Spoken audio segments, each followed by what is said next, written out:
All right. Hello, everyone, and welcome to the second Asklight Learning Design SIG seminar about being about research mentoring. And I'll tell you a little bit about why this is a little bit different to, and I'm sure most of you already know this, but I'll tell you about why it's a little bit different as we go through.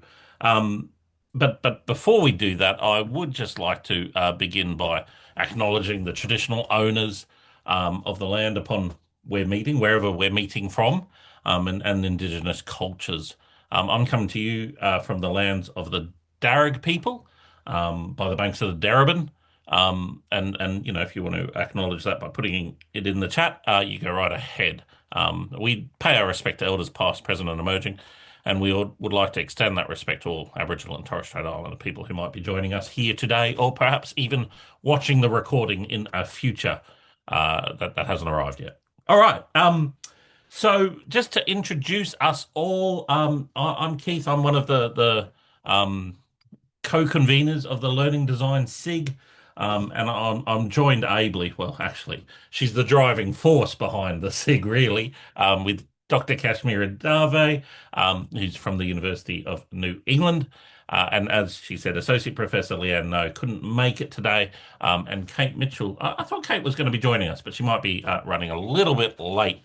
Um, yeah, and what we do as a learning design SIG is basically advocate and share the work of learning designers, and we're pretty broad-minded about what we think to be learning designers. We see that as an umbrella term rather than an exclusionary term, and we're generally very welcoming. In the interest of full disclosure, I'm no longer a learning designer. I'm now a fully fledged academic, but I call myself a learning designer ally because I'm still very much interested in the work of learning designers. Um, so we this in 2026 we're just continuing some of the incredible projects that we got started last year, and that includes this one, the research mentoring project. But we're also in the process of developing some open educational kind of textbooks or handbooks for learning designers, and a whole bunch of other things that we're trying to make this a thriving, vibrant community. We've got a LinkedIn group, the Australian Association of Learning Design. You're more than welcome to come along and join that LinkedIn group if you're not already a member. And I'm going to be dropping a report there, hopefully in the next couple of hours, all about the learning design profession. I might even, if we get time at the end, I might even give you a sneak preview of that. Sorry, Kashmir, I'm just springing that on you unannounced, but there you go. Okay, so what are we going to be talking about today, and why is this session a little bit different? Well, you could probably go to any one of a dozen kind of academic sessions about crafting a research proposal, how to get that research proposal right, how to make sure your research proposal gets funded. And they're all valuable if you're in that academic role. But we're conscious that so many of the learning designers that we work with are in professional, or they're in what we call third space roles, where the work that they do is often not as recognized in terms of research as it probably deserves to be. And certainly their contribution to research projects isn't always as recognized as you might like it to be.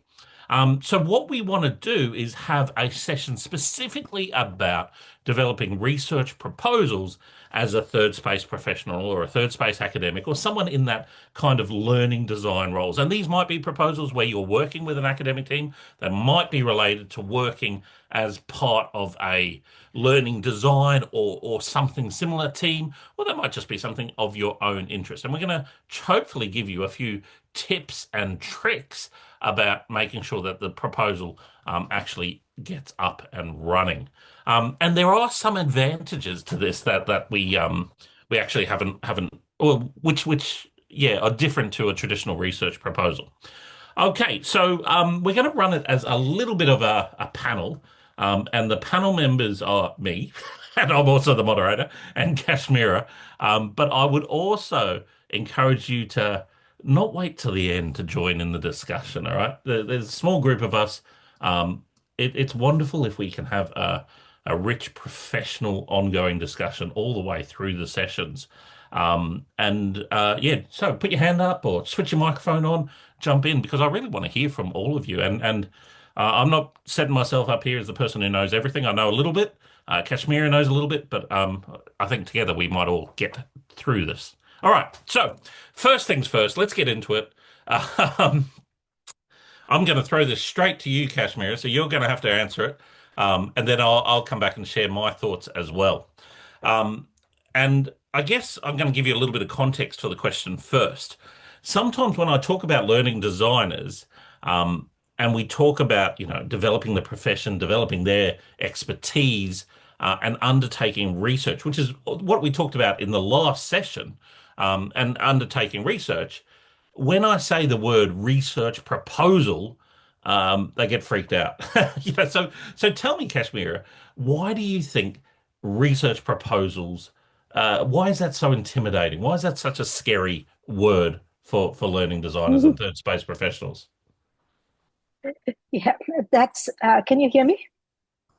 Yes, okay. It's just because I just put my earphones on. So I'll add one more touch to it as a new migrant as well. So when I migrated, I had my first job was at University of Sydney, which was research and teaching together. And condition to my employment was that I do my PhD. So not knowing anything about this country and straight went into a PhD program was very scary. So with that background in my head still, and that experience in my head, I'll answer that, like why research proposal is very intimidating. So there are some reasons, I think, because research proposal is basically a tool of conversation between your faculty where you are proposing your research and you, right? So you are telling them, oh, this is what I want to do. This is what I'm aiming to do. Here is the method, blah, blah, blah, whatever. So it is like you are telling them about, or they are asking you about something that is uncertain and you have not done it, but yet you have to sound confident. That is, I think, the most difficult part, because you have not done that research. You are assuming that this is how it will be, and then you have to ensure that that will happen. So that's the uncertainty bit. You Other Yeah. fear is about the judgment. Keith, you maybe like you agree that like it's just judgment around, oh my god, what will they think, they, and also imposter and all of that. So putting your intellectual curiosity on paper feels very vulnerable. You feel like they will think that I don't know anything, or and many other things.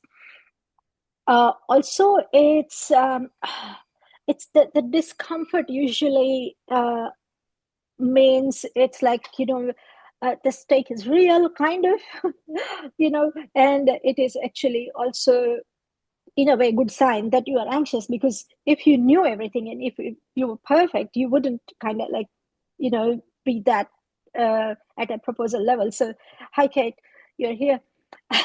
So that's my take, Kate, and Kate. It's just it's judgment. It is also about you are proposing something that you haven't done. So all of this.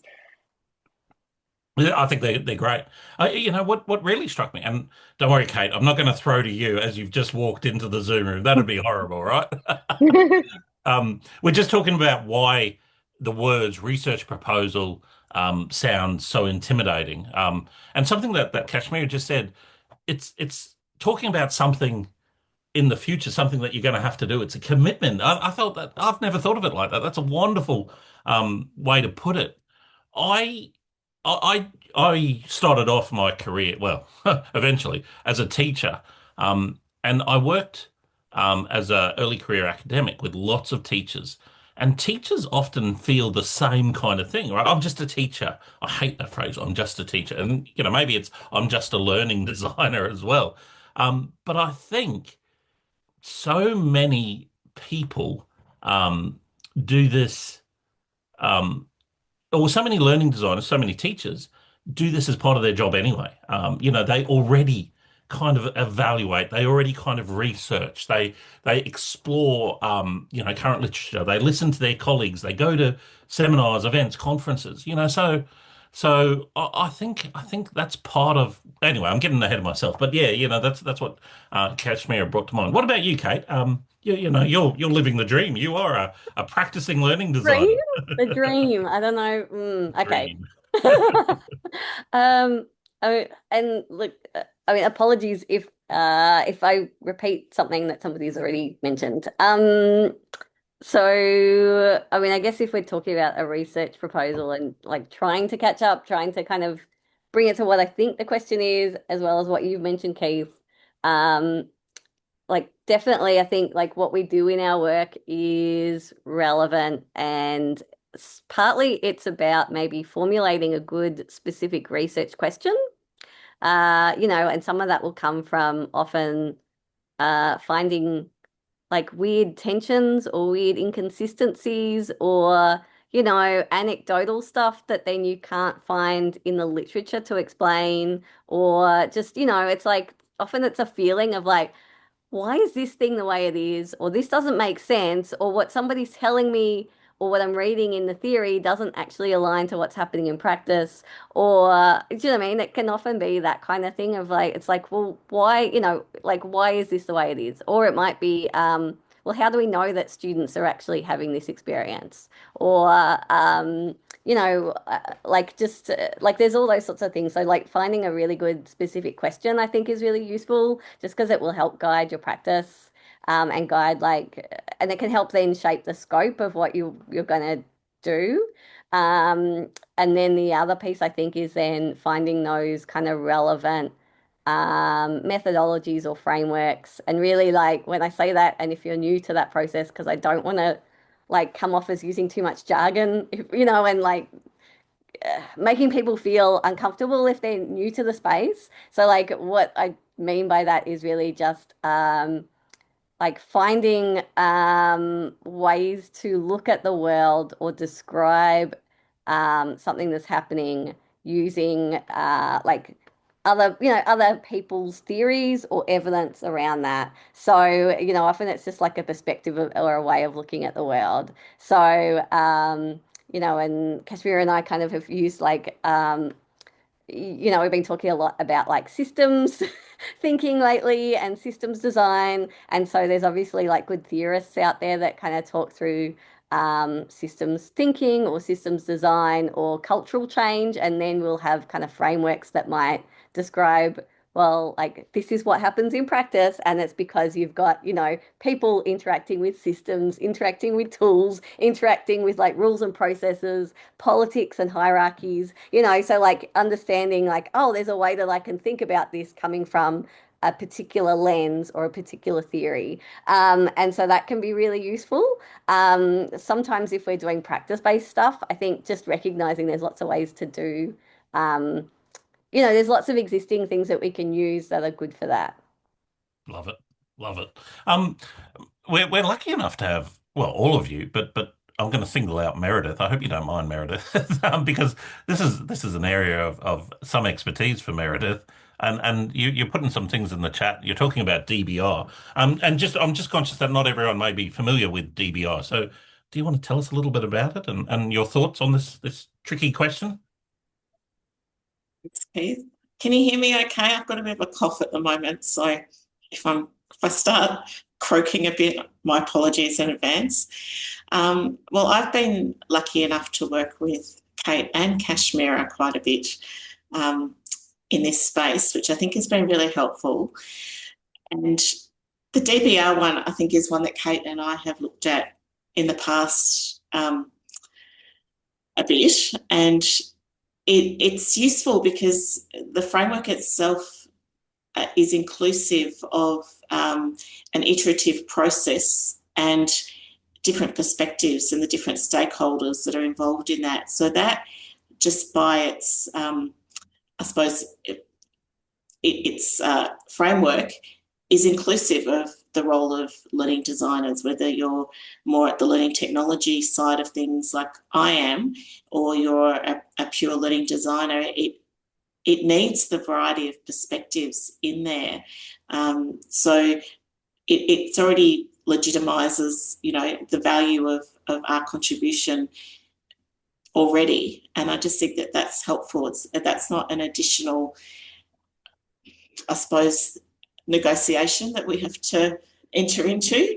And also just, I think, part of all of this, and it touches on both what Kate and Kashmira have said, often we don't have access, if we're coming from a professional staff side, to be included in ethics or to apply for ethics ourselves. So we're often looking for ways that, how do we kind of get a seat at the table? How do we actually meaningfully get to engage in research and provide evidence? And, that all feeds into the professionalisation of our roles and contribution that we really can play at a higher level. So, as Kate's mentioned, often, we're looking for different ways around culture, around, I suppose, how we all work together in this space, what sort of happens in practice. Kate, Kashmira and I have published in more of an ethnographic sort of framework before, because we don't need ethics for that. We just, the ethics sort of, because it's our own lived experience. That's a way of getting into that. But yeah, it is kind of a tricky space to negotiate. So DBR is definitely worth, seeing how you can contribute into that approach. I think that's a really helpful nice way. Yeah, absolutely. I'd agree. I'm a big fan of design-based research and using it. All right. Well, what a great way to start off this conversation, right? Does anyone else want to just jump in on the question of the intimidatory factor of the research proposal, or shall we kick on? I'm looking at you, Matthew, because you got your camera on, and you, Damala, as well. But you don't have to. You can say no. I'm just happy. I've got one question. I just put in the chat. Some colleagues and I are thinking of writing a paper, but one of the problems we've got is we're all very new and very kind of like young to this area, is how we can write a paper without requiring ethics approvals. Because there's a few learning designers that have never done this before, and we wanted to give it a go. What would kind of your recommendations be on that for like a completed project? Yeah. That's webinar 3-4, I guess. Come back later. Come back later. Yeah, but yeah, we can. It's a really good question, and I'll give you the really short answer. Not all methodology, and I think Meredith mentioned it, but not all methodologies require ethics approval, and things built within the structures of an institution might also give you some protection there as well. But yes, we'll talk about that at another proposal. Thank you, Matthew. Yeah, great stuff. All right, well, how about we push on, because this is kind of related to your question, where we're going to talk about what are the essential ingredients of a strong proposal. So you want to do some research. You think you've got a way forward. You've got some like-minded colleagues. How do you make your proposal stand out? And I think this is a really important question to ask, because I know at some universities that I've worked at, there are funds available for professional staff to do this kind of thing. It might not be phrased as a research project, but you can turn it into one if you're clever and you think about it. So often it's funds for improving teaching and learning, and hello, that's what we do, right? So I always look at those with one eye on, yes, I'm going to make the learning experience better for my students, but also I'm going to turn this into a paper for Astrolight or some other organisation like that. So what I would suggest, and I'm just going to start it off. So the question is, what are the essential ingredients for a proposal? What helps it stand out? Know your audience. Know your audience well. Try to align your proposal with a particular problem or issue that is present in your work area or in the broader organization, or even within the industry itself. So that'd be the first thing, and that can help you make it really contextual and really relevant. So you've got to do your homework first, I guess, in your proposal. Kashmir, I can see you like that one. Have I stolen your thunder? I'm sorry. No, no, no, no. That's the main part, I guess. What you said. That other things that I just want to focus on essential parts or ingredients is to understand what research proposal is. So in my mind, it's research proposal is the conversation starter, right? Like, so I'm telling, and listen to me, because my following answer is like it based on this. So what I'm saying through my proposal is that there is a problem worth solving. Here is why it is, and I'm the right person to solve it. And here is how I plan to do it. So that's the research proposal, right? Now, if you want to follow this and answer this, understanding what research proposal is, the clear focus on research questions is most important, right? Also, compelling rationale on why, because like why. The first is what problem are you solving, but why are you solving it? Why you think that matters? And then realistic and coherent methodology and awareness of existing literature, showing that you know the conversation you are entering into, that are like very critical part of the proposal.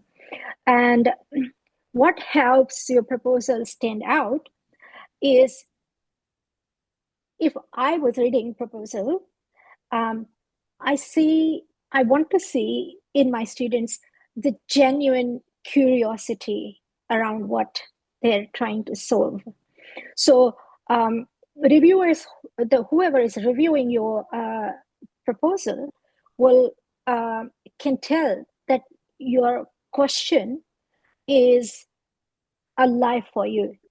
I mean, like, does that make sense? It's like really living within you, and you are really curious to solve this. Also, the answer to so what is very important. So that gives kind of like confidence to your proposal, and also show the feasibility. Like, for example, I am very curious and very keen to know whether aliens exist, but it's not feasible. So doing that proposal in my current standing or where I am would not make sense. So that's what I mean by feasibility. And also, you see that like it is kind of, you have a broad overview of the field that you are entering. And I think those are most critical part of the proposal, or essential ingredients in the proposal. Yeah, good. Thank you. Yeah. Yeah. Oh, we just lost Matthew. He had to go to another meeting, but that's okay. Yep. What about you, Kate? What do you reckon? About what makes a good research proposal? Yeah. Um, I mean, a lot of it is, I agree with Kashmira. Like, I think just recognizing that there's a problem or a question you want to explore, making sure that's relevant. Like, if you're interested, I think that, because also like all of this stuff, like whether you're going to do a proposal for, a big project or a thesis or for a conference or for a journal article, like all these things take time. So you've got to be at minimum interested enough in the topic to sustain that length of time. It also needs to ideally be something that it's not, and I don't want to put too much pressure on the idea of a gap in the literature, because I think like people get hung up on this idea of like, oh, like if it's been solved enough, but like people have like the gap, like I've seen those memes where it's like, people talk about the gap in the literature and the gap is like two cars touching. It's like, like it can be very narrow. But like obviously you want to do something that like find a specific thing that maybe, oh, well, this little bit hasn't been clarified, or this is really interesting, or why does this kind of occur? Or like, there's all this stuff here, but like this part of it hasn't been touched on yet, or we know all this, but actually this is still a question. So like, finding something where it's like there's, some relevance, or, and it doesn't have to be a question, it can be just about getting diverse perspectives in the room. But yeah, finding something that's really relevant to you and trying to find out if that is also going to be relevant to somebody else. And that there's still, or being able to argue that this is relevant and this is maybe this part of it hasn't been explored fully. So I think that's, those are the big ones for me. I think that's a great point about you got to do something you want to do, right? Because it's going to be hard anyway. Yeah, yeah, absolutely, absolutely. Good point. Con, welcome. Hey, nice to see you. For those that don't know, I know Con. I've known Con for a while since he was at UTS.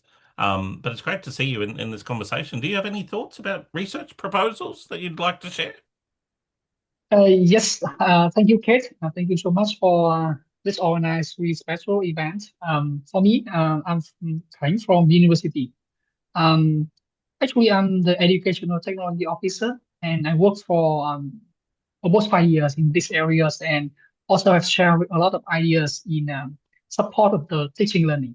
I have some experience in present poster in some conference, and also struggling with how to publication. So I think the today I heard from you a lot of ideas and food for thought about how to put a proposal. So I think thank you so much. I'm happy to discuss more with that.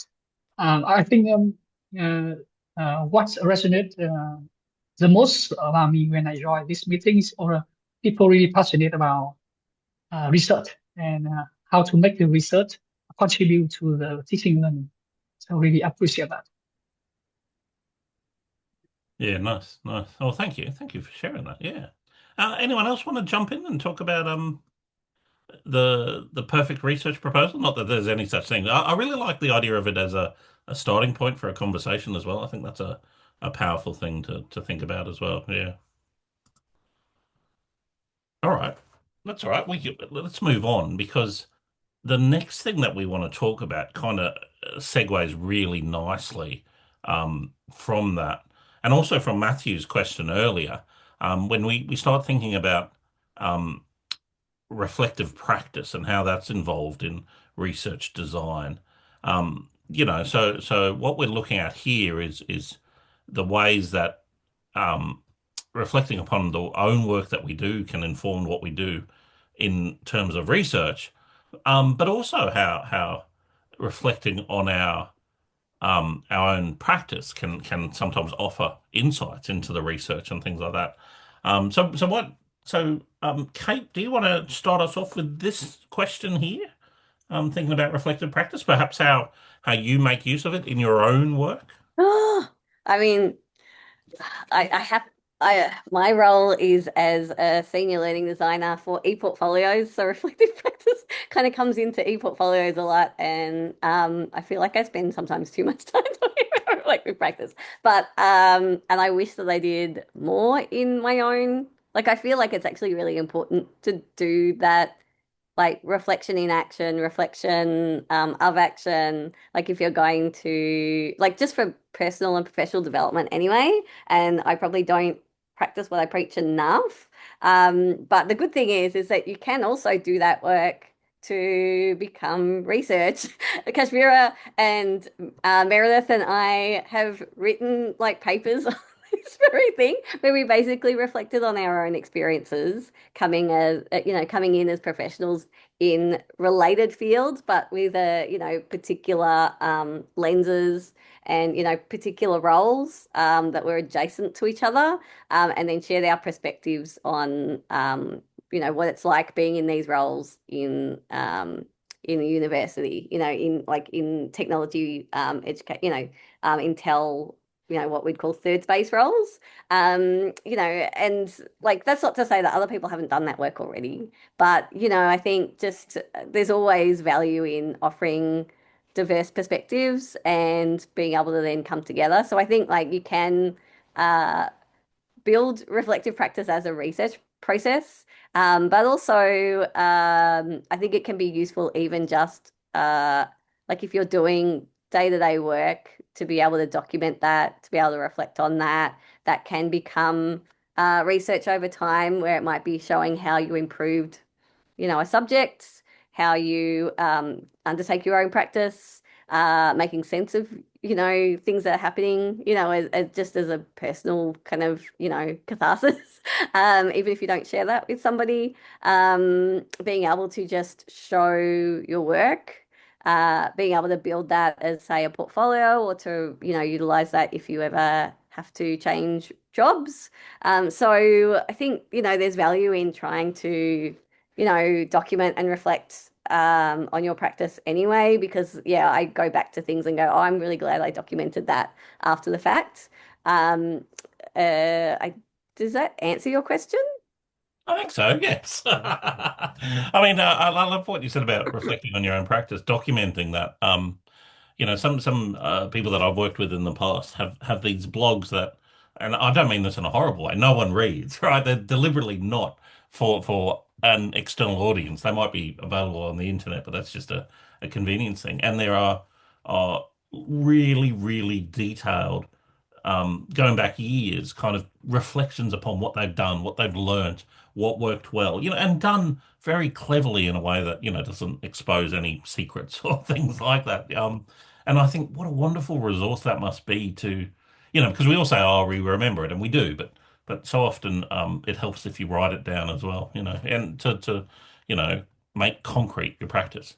What about you? I mean, Sorry. No, I was just going to note that also, I guess, and it's not something to dwell on for this session, but it can also, that sort of work can also become a good alternative communication medium, in the sense of, like, not everything has to be formal research, or you Exactly. may want to communicate your formal research in a way that is more accessible to people as, say, a blog post as well. So just noting that, and also, like, you can reference blog posts if they're relevant. Like, it's grey literature, but it's still relevant if that's kind of the stuff that's out there and there isn't formal research. So so like having those informal communication and dissemination channels are really useful too. Sorry, I'm going to stop talking so Kashmira can. We're kind of in your wheelhouse now, aren't we, Kashmir? This is one of your areas of expertise. No. It's just I'm just telling, like, because the advantage for me is I had been in like professional job, so I exactly understand what it feels like, what it in all aspect of the work. But I'll tell you, like, very briefly about reflective practice and feedback. So the thing is, reflective practice strengthen the research design, basically, and that's why you should have one. So it forces you to kind of interrogate or your assumptions around either you are in the research or when you're planning the research, right? So and like, why I am framing it this way. So I'll give an example of how something emerges as a research from my own experience. So a few years ago, I was a learning designer, and then I was made redundant. And at that time, at that stage, I was so like sick of me being learning designer and being discarded as like my ideas and all of that, that I thought, okay, I am never ever going to be in professional job. So I started seeking academic job, and applied lots and lots of places. Every single place where I applied for academic position, I got interviewed and not selected. That was a trend. And that trend went on for about a year, and it made me so frustrated that I just thought there is something in the process of recruitment that is wrong. Because I am not saying why you didn't choose me. I'm just saying, if you didn't choose me, tell me why. And no one ever told me clearly what was wrong with me. So that's where my research came in. So when I got the job, I thought, let me do this research, whether the recruitment system in higher education in the university is biased or not. And so then I designed a research where I have asked like set of interviewees, so the people who have interviewed for academic positions and got or didn't get it, and also the set of people who was in interview panel. and then they and I interviewed them. Now, those interviews revealed so many things, but what I'm trying to say here is that that's where you start. And so first I just thought, okay, let me just go through the literature and see what they say about biases. But surprise, surprise, there was nothing for Australian higher education. And when I first, then I did my research, and first time when I put the abstract in Hertz conference, no, I think ASCII, and they rejected my paper, saying that I haven't thoroughly looked at the literature. I went back and said, it is so unfortunate, but there is no literature. And then they got back to me and say, oh, we accept it, and like come in and present. So these are the kind of things. So that's why I constantly tell that, like any research, starting from proposal all the way until when you present your findings, either through journal or wherever, it is a conversation with the field which you are in. So that's what. And the feedback often has been like it sharpened my focus. So people ask me, so I started asking what should be in the research and all of that, and my feedback kind of told me. So when I was reading through literature, I just thought this is even a problem that is researchable, But when you get more ideas around the field and read and seek feedback around your proposal, so my approach to anything that I do, and I just spoke to Keith just before this webinar and Kate yesterday about I'm going for promotion. So I'm asking, like, what do you think I should be doing? So I seek lots of feedback because I don't want to get started on false assumption around myself or around the research that I'm doing. So seek a lot of feedback that will help you understand that. And when you doubt that, is it even researchable? I noticed those are the questions that are usually most generative ones. So that's what my understanding of this reflection and feedback in research. Yeah, good. All right. I want to step it up a little bit and do something different. And Damala, I noticed that you put in your chat you're thinking about doing a master's by research, and you're currently working as a LD. I want to come back to that, and I'm going to ask you if you feel comfortable just to tell us a little bit about your thinking and where you're at. But I'm not going to do it right now. I'll give you some thinking time. One of the things that I love to do in classrooms or in learning design is the non-example, right? And we did a wonderful little hackathon where we looked at the worst subject outlines ever written, right? And we're talking about doing something similar with maybe assessment tasks. But anyway, for this one, I want the panel and everyone else to think about what makes a terrible research proposal. What's the one thing that makes you go, oh, no, no, no? Or, what really lets it down? What's the thing that people put in or don't put in that really ruin what might otherwise be a promising research proposal? Um, I I see a lot of these, not necessarily from a learning design perspective, but often from people who want to do high degree research. So they send me their ideas for a proposal, and for me, the start of becoming a researcher starts with that first email, right? Um, but often the thing that lets them down is a lack of clarity about what they're going to do. What are you actually going to do? Are you going to interview people? Are you going to look at log data? Are you going to do focus groups? Are you going to do a B? I think having, and sometimes you won't know that until later on, but I think having clarity about what you're going to do is always a really good start for a research proposal. Yeah, yeah. What do you guys think? What lets down research proposals? Can I add my one sentence, like literally, is too much of a broader scope. You Yeah, have to understand, like that is the first step you have to do, is have a focused narrow scope of your research, because you're not doing it lifelong.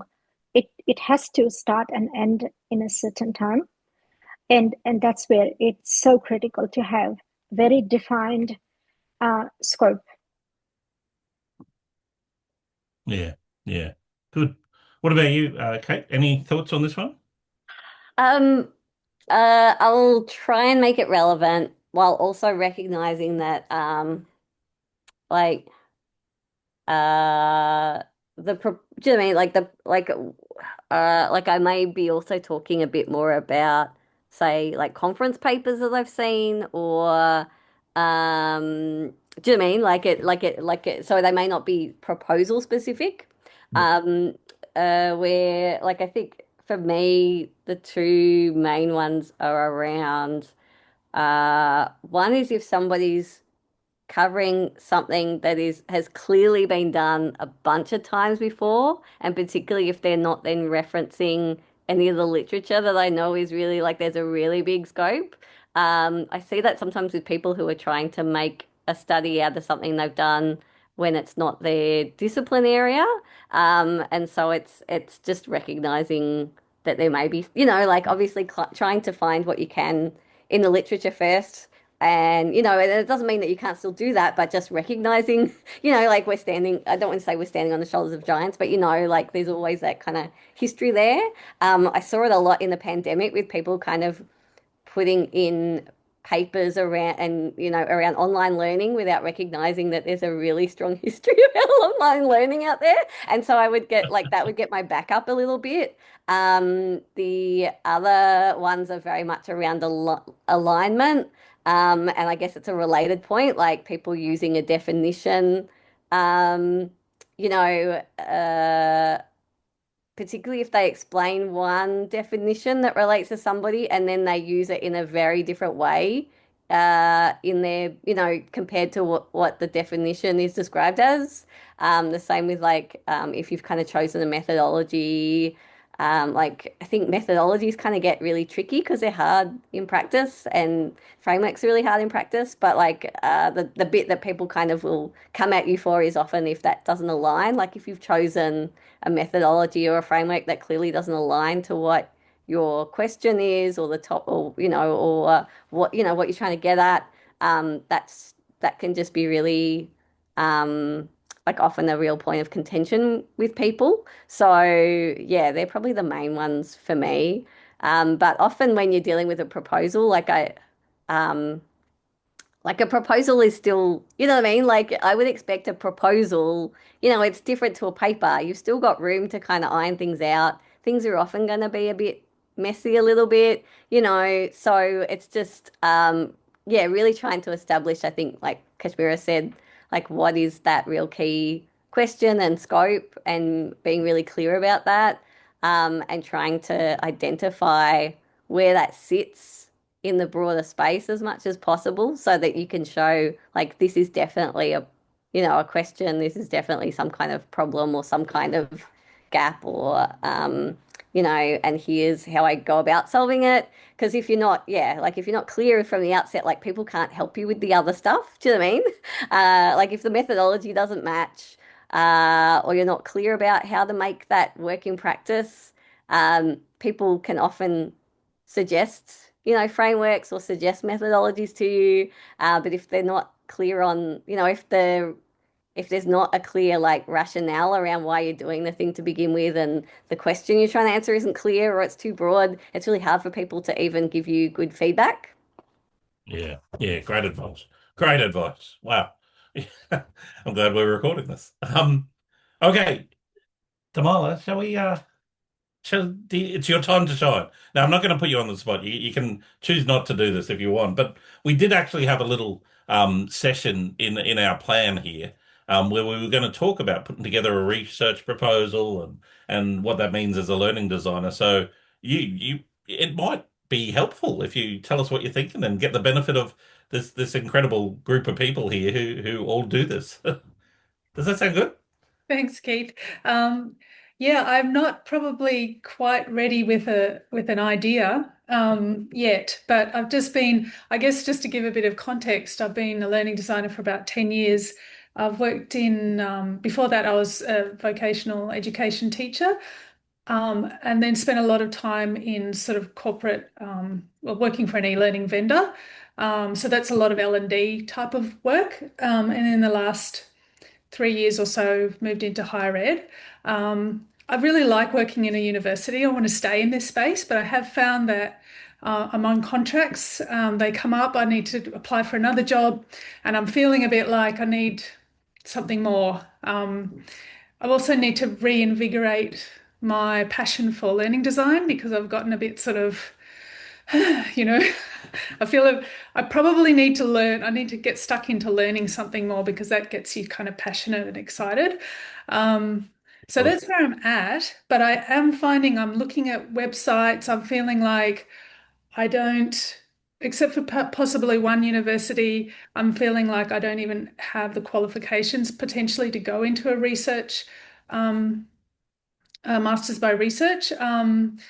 I have got actually grad cert in education, leadership and learning from UTS, which was great.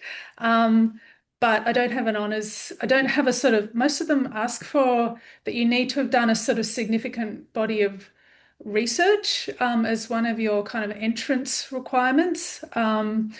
And yeah, so I'm kind of just gathering information at that point. So that's why I'm here, wanting to learn as much as I can about research proposals and what it's all about. And yeah, so feel free to ask me any other questions. That's I guess the context of what I'm here no, to thank learn. you for I'm sharing. writing Yeah. heaps of notes. Everything that's being shared is just fantastic. I'm loving it.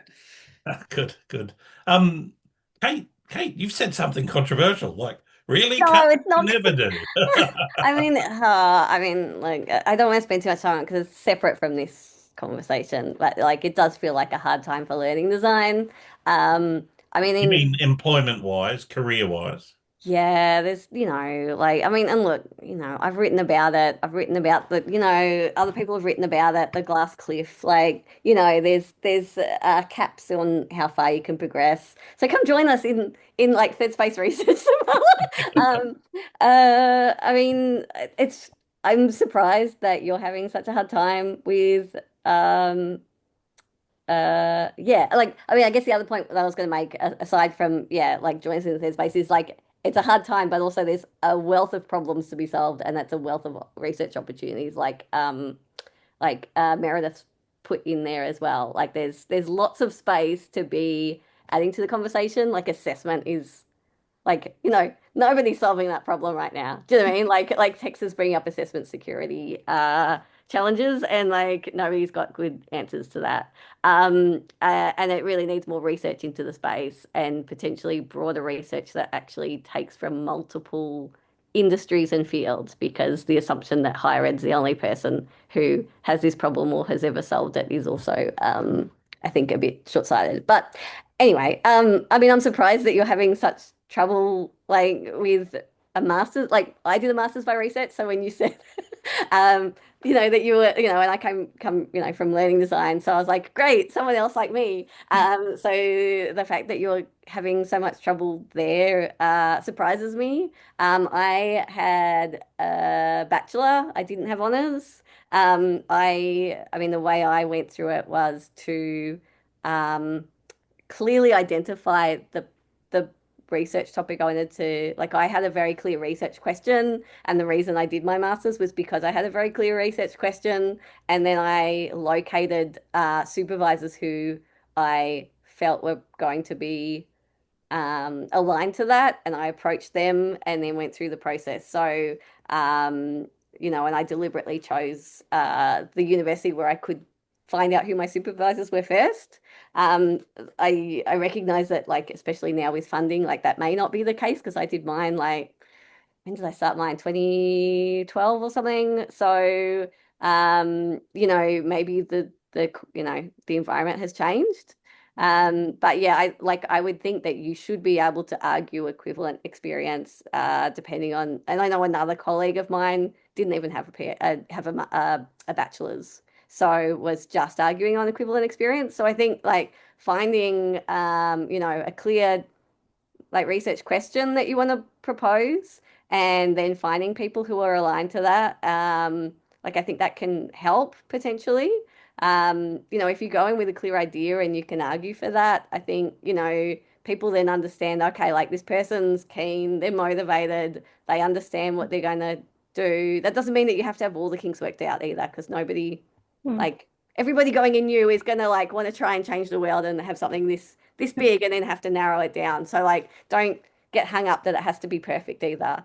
But yeah, like definitely there are people out there who do not have honors who are moving in, have moved into or are moving into the space. So both for masters and PhDs by research. So it may just be yeah, maybe we have to like have a chat and look at like Exactly. Sorry, Yeah. Damala, I just want to know, did you say that you have issues in getting like into the Masters by No, Research? I haven't even. I've just been looking at university Masters by Research web pages and Right. looking at structure, entry requirements, and that's where I get a little bit stuck on the entry requirements. And I think, oh, okay. Uh, What's my next step? I guess my next step is to reach out and have a conversation with somebody there. But exactly. yeah. Yeah, I think so. If you have entry requirement related issues, uh, could you please just email me, like personally? Sorry, what did you? Could you say that I'm again? just saying, if you have entry related issues when you try to go ahead with your masters, Yeah. let me know. Okay. Oh, wonderful. Yeah. Thank you. Mhm. That's really helpful. And thanks, Kate. That was really great insight. And I think it's possibly that I just need to start by thinking about what I'm really curious about Yeah. and And one of follow the all your thi- suggestions here, and then start to have conversations with a university where I think there might be a good supervisor, Mm. where might be a good fit. And one of the things that I just would like to tell all the professional staff, that if when you are in professional role and you want to go for any research degree or qualification, um, you don't have the time allocated for your research because of the virtue of your kind of job that you do. So it would always be good to select a topic that aligns with your work and somewhat and the interest. And also you have to see, like for example, you have 5 problems that you are really interested in. So one you have 100% interest in, other one you have 90% interest, but the 90% one you get enough support and it's aligning with your work. You should prefer that as opposed to the one that 100%, because that's how it will make your life easier while you are studying. And I don't think that knowing and doing research requires a research degree, but our mechanism and our system, until it changes, requires us to have qualifications. And therefore, I would not try to learn everything about research while I'm doing my research degree, but have the qualification and then get into something more suitable and get into research and then learn by doing. If that makes sense. It's just a practical approach. I'm not saying that you can't be curious or anything. I'm just saying that you have to take the practical approach, because, and why I am saying it is because I took 2 years to do one master's by research, which only should take me 1 year. It's just because that I just thought, no, I need to know everything about that, and eventually end up having issues like administrative issues, that why I am late and all of that, and I had to justify to the student committee and whatever that. So I think take that. But yeah, if you have interrelated issues, we have masters by research as well, and I can get you in easy. Thank you both so much. That's really helpful. I'll And just add a bit of a hack to it. I call it an academic life hack. Often, if you're enrolled in a master's by research and you do really well, over the course of the first year, they'll let you upgrade to a PhD. So you might be thinking, I have to do a master's, then a PhD. Oh my goodness, who's got time for that? Take the shortcut. I have heard that, and I thought someone said to me, another academic said to me, just enroll in a PhD and then just exit with a master's if it gets too much. And I thought, I'd prefer to sort of take a small bite and then see if I can take another one. That's probably more my style. And I had the reverse of what Keith said. I was accepted as masters, And then they said, oh, but your master degree before is from India. And so they didn't trust it. Eventually they did, but and said, no, you have to do masters first. So I enrolled in masters and I was like halfway through and they said, no, we think that you are fine and you can now go ahead and do PhD. And I said, no, I don't want to because I can't trust you. So let me just finish whatever that I can finish and then think about PhD. So I couldn't take that shortcut. But yeah, you have to think. And I think system has changed quite a bit after that as well. I'm talking about in 2004-5. So that time it was different and now it's different. Yeah, yeah. All right. I think it's about time to wrap up.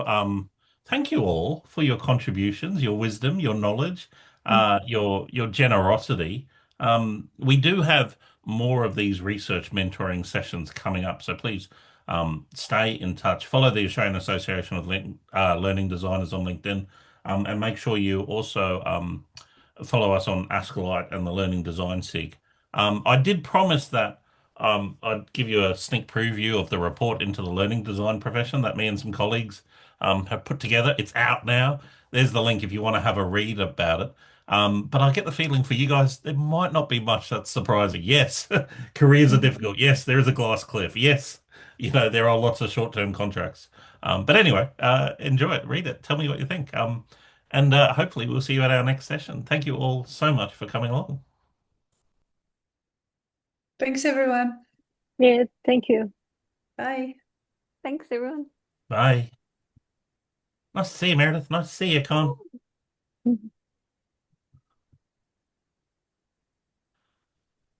Fun. Oh, it's gone because he opted. Do you want to stop recording, Keith? Oh, I don't have that power, I don't think. Oh.